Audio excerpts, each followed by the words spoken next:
নমস্কার বাংলাদেশি ভাই বোন বন্ধুরা। করতে থাকো, করতে থাকো। আরও নাচানাচি, আরও হুড়োহুড়ি। বাঁধ দেবে, সেভেন সিস্টার নেবে, একে ছেড়ে দিচ্ছি ওকে ছেড়ে দিচ্ছি, যুদ্ধ ঘোষণা হচ্ছে চায়নার সঙ্গে, পাকিস্তানের সঙ্গে মিলেমিশে করতে থাকো। এইসব বোকামি করে হলোটা কি আখেরে? ইকোনমিক টাইমস পড়ো। আমার তো মনে হয় না, আমি মানে ফেসবুকেতে বা আলাদা সোশ্যাল মিডিয়াতে আমি কোথাও দেখছি না যে কোনো একজন বাংলাদেশি, মানে পার্সেন্টেজ ওয়াইজ যদি বলি, যে মানে 10% বাংলাদেশিও কেউ স্টাডি করে কোনো রিপোর্ট। আরে ফরেন ছাড়ো, নিজেদের দেশের যে রিপোর্টার, এখন তো তোমরা নতুনভাবে স্বাধীন হয়েছো, তো নিজেদের দেশে যে রিপোর্টগুলো বেরোচ্ছে, পাবলিশড হচ্ছে, সেগুলো কি পড়ো কমসে কম। যে এই এত নাচানাচি করে, এত মৌলবাদী বা এত উগ্র ধর্মীয় ব্যাপার স্যাপার নিয়ে নাচানাচি করে আখেরে লাভটা কি হচ্ছে? এই যে বারবার বলি না পাকিস্তানপন্থী, তাদের মতনই দেশের অবস্থাটা আরও করতে চলেছো তোমরা। কি হলো? গার্মেন্ট ইন্ডাস্ট্রির দমেতে তোমরা সব থেকে বিকশিত সেল দেশের মধ্যে পড়ছিলে, তাই তো? বেরিয়ে যাচ্ছে তো হাত থেকে গার্মেন্ট ইন্ডাস্ট্রি। যে ফরেন ইউরোপিয়ান যে কোম্পানি ছিল, তারা তোমাদের বাংলাদেশ থেকে মুখ ফিরিয়ে নিয়ে তারা ভারতে, আমাদের ভারতবর্ষে তারা নতুন করে অর্ডার দিচ্ছে। 400 সাড়ে 400 করোড় মানে কোটি টাকার অর্ডার আমরা জাস্ট এই মাসেতে রিসিভ করেছি। আমাদের ত্রিপুর বলে তামিলনাড়ুতে একটা জায়গা আছে স্টেট, সেইখানেতে গার্মেন্ট ইন্ডাস্ট্রি আছে বড় একটা। আর নয়ডাতে একটা বড় ইন্ডাস্ট্রি আছে আমাদের গার্মেন্টসের, সেখানেতে। কি হলো? ভারত বিদ্বেষ করে, ভারতের বিপক্ষে এত নাচানাচি করে, এত কিছু করে লাভটা কি হলো? বুদ্ধি বুদ্ধি আছে? মনে তো হয় না, তাই না? মানে লোকে পায়ে কুড়ুল মারে, তোমাদের অবস্থাটা হচ্ছে কুড়ুলের ওপর পা মারবে। তো দেখো, তোমাদের একটা জিনিস বোঝা উচিত, যে আমাদের সঙ্গে মানে ভারতবর্ষের সঙ্গে তোমরা এইরকম শত্রুতা করে আখের লাভটা কি হবে? এতটুকু, এতটুকু একটা দেশ, দেশের সাইজ ছোট বড় হতে পারে, আজকে ইসরায়েলকে দেখো, জাপানকে দেখো, কিন্তু তাদের মানুষের ভেতরে না এই এই ধরনের মেন্টালিটিটা নেই। তারা সবার আগে নিজেরটা বোঝে, যে আমাদের দেশের ব্যাপারটা বোঝে। তো আবেগ দিয়ে দেশ চলে না। কি হবে? আজকে বলছো জাতীয় সঙ্গীত চেঞ্জ করবে, করো, অন্য কিছু রাখো, তোমার দেশের ব্যাপার। পতাকা দুদিন পরে বলে পতাকা চেঞ্জ করে লুঙ্গি ওড়াবো, ওরাও, কোনো অসুবিধা নেই। কিন্তু আখেরে হচ্ছেটা কি, তাই না? এই পাকিস্তান থেকে তোমরা সৈন্য, তোমাদের গোলা বারুদ, আসলা সমস্ত কিছু কিনছো। Very good. পাকিস্তান প্রোডাকশন দিচ্ছে, দিচ্ছে তো চায় না, ঘুরপথে কিনছো তোমরা, তাই না? তারা তো নিজের দেশটাকে বরবাদ করেই ছেড়েছে। এখন ভাবছে তোমরা যতটুকু এগাচ্ছিলে সেটাকেও কীভাবে ধ্বংস করা যায়। ইন্ডিয়া জল ছেড়েছে। ভাই পড়াশোনা করো, একটু পড়াশোনা করো, একটু দেখো যে তিস্তা, যে জল মানে আমাদের যেখান থেকে জলটা, যে ডম্বুর ড্যাম যে রয়েছে সেখান থেকে তোমাদের ফেনীর ডিস্টেন্স কতটা, বোঝো। নিজেদের যে নদীগুলো রয়েছে সেগুলো কতদিন তোমরা সংস্কার করোনি সেটা দেখো, তাই না? নদীর আশেপাশে যে তোমরা বসত বাড়ি বানিয়ে রেখেছো, কবজা করে রেখেছো, তো তো নদীর যদি নিচে যদি ডেপথনেস না থাকে, জলটাকে ধারণ করতে পারবে? কতটা বৃষ্টি হয়েছে দেখো সেটা। ত্রিপুরাতে আমাদের কত বৃষ্টি হয়েছে সেটা দেখো, বাংলাদেশে কতটা বৃষ্টি হয়েছে সেদিনকে সেটা দেখো। জল ছাড়লেই হয়ে গেল? কি বলো, আল্লাহর গজব না খাজব কিছু একটা বলতে থাকো তোমরা, তাই না? সেটাই মেনে নাও। ড্যাম কিভাবে কাজ করে জানো? গুগল করো, 3 ধরনের ড্যাম হয়। এটা দরজার তালা খোলা নয়, কেউ গেছে খুলে দিয়েছে। এই এক ইন্ডিয়াতে সব জায়গাতেই গারল টাইপের লোক থাকে, তোমাদের ওদিকেও আছে, আমাদের এদিকেও আছে। কোনো একটা গারল বাঁধের পাশে গিয়ে বলে আমরা এখান থেকে জল ছেড়েছি।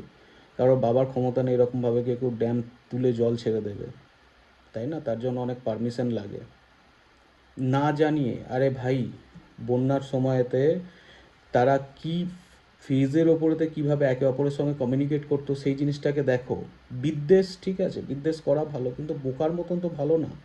আস্তে আস্তে রেমন্ডস, আমাদের ইন্ডিয়ান কোম্পানির রেমন্ডসের অনেকগুলো ফ্যাক্টরি ছিল বাংলাদেশের মধ্যে, যেখানে অনেক ছেলেমেয়েরা সেখানে চাকরি করতো। রেমন্ডস আগামী 2-3 মাসের ভিতরে বা 6 মাসের ভেতর সমস্ত কোম্পানি তাদের শাটডাউন করে, ফ্যাক্টরি আউটলেট সমস্ত কিছু শাটডাউন করে ইন্ডিয়ার মধ্যে তারা চলে আসতে চলেছে।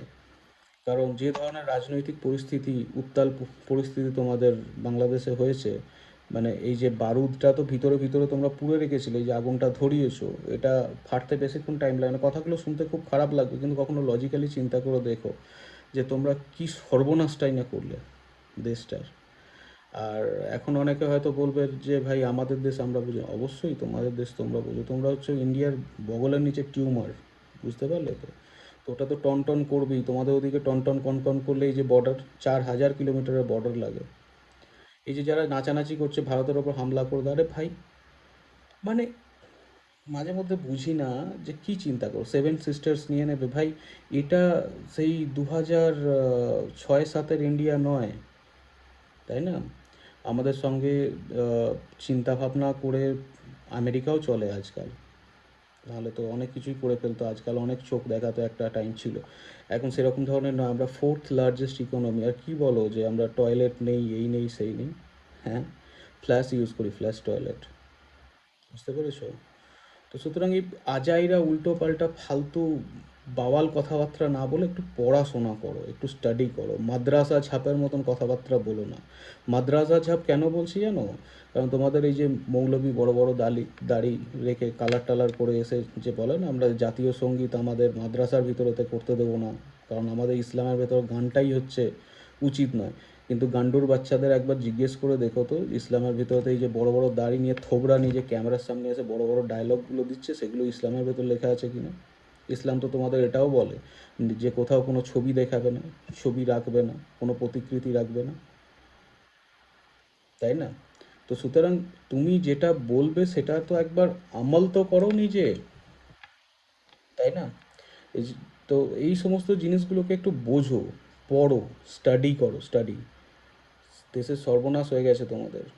গার্মেন্ট ইন্ডাস্ট্রি একমাত্র ছিল তোমরা জানো যে লাস্ট এই 2023-24 এর ভিতরেতে তোমাদের টার্নওভার কত কোটি টাকা ছিল এক্সপোর্টে, শুধুমাত্র গার্মেন্টসে? কত বিলিয়ন ডলারের ছিল, জানো না, তাই তো? এই বছরে দেখো সেটা, এই আর্থিক বছরেতে তোমাদের সেটা অর্ধেকেরও নিচে নেমে গেছে। এই বরাদ্দ শুধু ইন্ডিয়া একা পাচ্ছে না, পাচ্ছে অন্য অন্য কান্ট্রিও, কিন্তু তার মধ্যে সিংহভাগটাই, 80 ভাগ 90 ভাগই ইন্ডিয়াতে আসছে। তো তোমাদের দেশ বরবাদ হলে তাতে আমাদের খুশি হওয়ার কিছু নেই, কারণ প্রতিবেশী আমরা সবসময় চাইবো তুমি ভালো থাকো। অশান্তি তোমার দেশে লাগলে তার আঁচটা আমার দেশেও এসে পড়বে, বিশেষ করে বাঙালি হিসেবে সবার আগে পশ্চিমবঙ্গের মধ্যে পড়বে। এই যে যেমন ধরো ভিসা সমস্যাগুলো চলছে, কত রুগী আছে তুমি বলো তো, হার্ট পেশেন্ট আছে, কত ক্রিটিক্যাল ধরনের রুগী আছে যারা চিকিৎসা পাচ্ছে না, চিকিৎসা থেকে বঞ্চিত হচ্ছে। কি না ভিসা সেন্টারের ভেতরতে গিয়ে আন্দোলন, তুমি কি ভেবেছো ভাই? বাংলাদেশ পেয়েছো ইন্ডিয়াকে যে আন্দোলন করবে সমস্ত কিছু হয়ে যাবে, দিয়েছে না? লিমিটেড করে দিয়েছে তো ভিসা। এটাও বলতে পারবে না ভিসা দিচ্ছে না, আর এটাও বলতে পারবে না যে ভিসা দিচ্ছে, হয়ে গেল। এবার তুমি বলো কলকাতার লোকেরা না খেয়ে মরবে, প্রবলেম অবশ্যই হবে। কারণ যখন একটা বিজনেস চলে কোনো একটা ট্যুরিস্টের উপর বেস করে, সেই জিনিসের সমস্যা হবে। কলকাতা নিউ মার্কেট ফাঁকা, সেখানে যারা স্ট্রিট মার্কেটে যারা বসেছিল তাদের কাছে বিজনেস নেই, হোটেল বিজনেস যারা খুলে বসেছিল তার বিজনেস নেই। একটা সময় আসবে, আস্তে আস্তে তারা অ্যাডপ্ট করে নেবে অন্য কিছু, অন্য কোনো বিজনেসের মধ্যে তারা যাবে, করবে, সমস্যা হবে, করবে। তোমাদের এবার তুমি চিন্তা করে দেখো তো তোমরা কোথায় যাবে চিকিৎসার জন্য? যেখানেতে যারা এখানে বাংলাদেশিরা আছে তারা দেখেছে মিডল ইস্ট থেকে শুরু করে ইউরোপিয়ান কান্ট্রি থেকে পর্যন্ত হার্ট সার্জারি থেকে আরম্ভ করে বড় বড় সার্জারির জন্য ইন্ডিয়াতে আসে, কেন জানো তো? উন্নত চিকিৎসা পাবে অল্প পয়সার মধ্যে। এই অফারটা অন্য কোনো কান্ট্রি দেয় না, কোনো কান্ট্রি। একটা দাঁত তুলতে গেলে যারা তোমাদের কানাডাতে থাকে বা মিডল ইস্টে থাকে, একবার জিজ্ঞেস করো শুধুমাত্র একটা দাঁত তুলতে কত টাকা খরচা হয়। হার্ট ট্রান্সপ্লান্ট তো অনেক দূরের কথা, তাই না? সুতরাং গান্ডুর মতো উদ্গান্ডুর মতন কথাবার্তাগুলো শুনে নাচানাচি করো না। কোথায় যাবে? মালয়েশিয়া যাবে? মালয়েশিয়ার লোক লোক এখান থেকে ইন্ডিয়াতে আসে চিকিৎসা করবার জন্য, তাদের কাছে পয়সা আছে, তারা অস্ট্রেলিয়া যাবে, ইউএস যাবে, তোমরা কোথায় যাবে? আসা যাওয়ার প্লেন খরচাতে এখানেতে চিকিৎসা নিয়ে তোমরা নিজেদের দেশে ফেরো, তাই না? ব্রেন, এই যে ব্রেনটা একটু খাটাও। যারা এই নাচানাচি করে পলিটিক্যাল রুটি, এরকম রুটি না, এখন তো বাংলাদেশে ভাত, ধরো ভাত রান্না করে তারা খাচ্ছে, তোমার কি হবে সেটা চিন্তা করো। আজকে ভগবান না করো, তোমাদের বাড়িতে কেউ যদি অসুস্থ হয়, কারোর যদি চিকিৎসার দরকার হয়, তাদের যদি এরকম ধরনের কোনো সমস্যা হলো যে তাকে উন্নত চিকিৎসার দরকার হলো, সে কোথায় যাবে? আর তুমি যদি বলো বাংলাদেশে উন্নত করবে, সেই উন্নত করতে করতে তোমাদের বাড়ির লোক মরে যায়। দেশের যে অবস্থা, একটা সাধারণ যে দেশের লোকেরা তাদের প্রধানমন্ত্রী, সে যেমন ধরনেরই হোক, আমি তোমাদের কোনো প্রধানমন্ত্রীকে সাপোর্ট করি না, যেই ছিল আর যেমনই তো শেখ হাসিনা, সরি, শেখ হাসিনা হোক আর খালেদা জিয়াই হোক, তাদের অন্তর্বাস নিয়ে তোমরা নাচানাচি করছো, হ্যাঁ? ছি, ছি, ছি, ছি, ছি। তো এই ধরনের একটা বাঙালি, তোমাদের জাতি না, তোমাদের অ্যাকচুয়ালি প্রজাতি বলা দরকার। প্রজাতি জানো তো, জানোয়ারদের বলা হয় প্রজাতি, আর জাতি বলা হয় মানুষ, মানব সভ্যতার লোকেদের। তো তোমরা জাতির পদক তো তোমরা হারিয়েছো, তোমরা প্রজাতির মধ্যে পড়ে গেছো এখন। কথাগুলো শুনতে খুব খারাপ লাগবে ভাই, কিন্তু একটুখানি চিন্তা ভাবনা করো, বুঝতে পারবে আমি যে কোনো কথাগুলোরই কোনোটাই আমি খারাপ বলছি না, তাই না? তো তোমরা করবে চিকিৎসায় উন্নতি, যে জাতির ভিতরে, যে মানুষের ভিতরে জেলাসটা কাজ করে না, তারা কোনোদিন উন্নত হতে পারে না। জেলাসিটাকে কম করতে হবে তোমাদের। এক ডাক্তার আর এক ডাক্তারের নামে উল্টোপাল্টা লিখতে থাকে। একজনের এক্স রেতে, আমি যেখানে থাকি, এটা আমার এখান থেকে নারায়ণী হসপিটাল থেকে একদম কাছে আমার বাড়ি।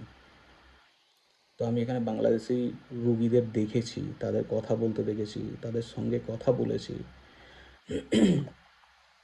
অন্যর এক্স রে তাদের এক্স রের নামে চালিয়ে দিচ্ছে, অন্য সিটি স্ক্যানের রিপোর্ট তাদের সিটি স্ক্যান বলে তারা চালিয়ে দিচ্ছে। তোমাদের দেশে এরকম ধরনের স্ক্যাম হচ্ছে। এখানে এসে দেখে রুগী সেরকম কোনো সমস্যাই নেই, অপারেশন করবার কোনো প্রয়োজনই হয় না। তো সুতরাং যে দেশের করাপশনটা অস্থি মজ্জা ডিএনএর ভেতর ঢুকে গেছে, সেটা সংস্কার করতে যুগ যুগ যুগ পার হয়ে যাবে। আমি বলছি না হবে না, হবে, কিন্তু যুগ যুগ পার হয়ে যাবে। এই এই নতুন ধরনের স্বাধীনতায় তোমরা কি পেলে? বিবেচনা করে দেখো তো, কি পেলে? হুম? বাঁদরের হাতে খুন্তা ধরিয়েছো, খুন্তা। কলেজ স্টুডেন্ট, একটা, এটা কোনো পার্টি পলিটিক্স ক্লাব চালানো হচ্ছে না ভাই, যে নতুন কোনো ক্লাব এলো, একটা ছেলেকে যে পড়াশোনায় খুব ভালো তাকে ধরিয়ে দিলাম। একটা জিনিস সবসময় জানবে, ভালো টিচার যে কখনো ভালো স্টুডেন্ট ছিল সেটা হয় না, বা কোনো ভালো স্টুডেন্ট যে কখনো ভালো টিচার হবে সেটাও কখনো হয় না। একটা স্টুডেন্ট দিয়ে দেশ চালানো যায় না, এটা অসম্ভব ব্যাপার। যদি হয়ে যায় তাহলে জানবে যে সেটা লাখের ওপর দাঁড়িয়েছিল, তাই না? আরও কত কেচ্চা কাহিনী বেরিয়ে আসবে, তো শুধু সময়ের অপেক্ষা। যাই হোক, আমার তরফ থেকে জিনিসগুলো আমি কোনো ঘেন্না থেকে বলছি না, ঘৃণা থেকে বলছি না, শত্রুতা থেকে বলছি না, খারাপ লাগা থেকে বলছি। কারণ বাঙালি তো, তোমাদের অ্যাকচুয়ালি বাঙালি বলা উচিত না, তোমাদেরকে ওই বাঙাল বলা উচিত। বাঙাল বললেও ভুল হবে, কারণ ইন্ডিয়াতেও অনেক বাঙাল রয়েছে। তো যাই হোক, তোমাদের জাতীয় নয় প্রজাতি বলা উচিত। তো যে ধরনের মানুষজন, সবাইকার কথা বলছি না, বাংলাদেশে অনেক ভালো লোকও আছে, তাদের জন্য কষ্ট হচ্ছে আরও বেশি। তাদের জন্য কষ্ট হচ্ছে আরও বেশি। অনেক ভালো লোক আছে, আমার অনেক বন্ধু বান্ধব আছে সেখানেতে, তাদের কাছে হাত জোড় করে ক্ষমা চাইছি। কিন্তু আমি যে কথাগুলো বললাম না, একবার চিন্তা করে দেখো যে তোমাদের ইকোনমিটার হাল কোথায় যাচ্ছে, তাই না? এই শত্রুতা করে, বিদ্বেষ করে হবেটা কি? কী হবে? কাঁচা পেঁয়াজ, আলু, রসুন থেকে আরম্ভ করে সমস্ত কিছু তোমাদের ইন্ডিয়া থেকে, ঠিক আছে করো বয়কট, আসছে কোথা থেকে? চায়না থেকে। চায়না জানো তো, এখানে গুড় লাগাবে এখানে, তারপর বলো চাট, দেখতে পাবে এখানে গুড় আছে কিন্তু জিভ পৌঁছবে না। ওকে, এটা হচ্ছে চায়না পলিসি। প্রথম প্রথম তোমাকে ফ্রিতে খাওয়াবে, তারপরে যেটা প্রথমে দিয়েছিল ফ্রিতে, সেটাও পিছনের ছাল চামড়া তুলে সেটারও ওসুল করবে। পাকিস্তানকে দেখছো তো, কী অবস্থা তাদের? তোমরাও তাই হচ্ছে। ধর্ম ধর্মের জায়গা থাকে, ধর্ম দিয়ে দেশ চালানো যায় না। সৌদি আরবকে দেখো আজকের ডেটে, কি ডাইভার্সিটি এনেছে, পিকচার হল পর্যন্ত এসছে। ইসলাম তো সেখান থেকে শুরু হয়েছে, তাদের থেকেই নাই দেখো কিছু শেখো, তাই না? এনিওয়ে, ভালো থেকো, নমস্কার।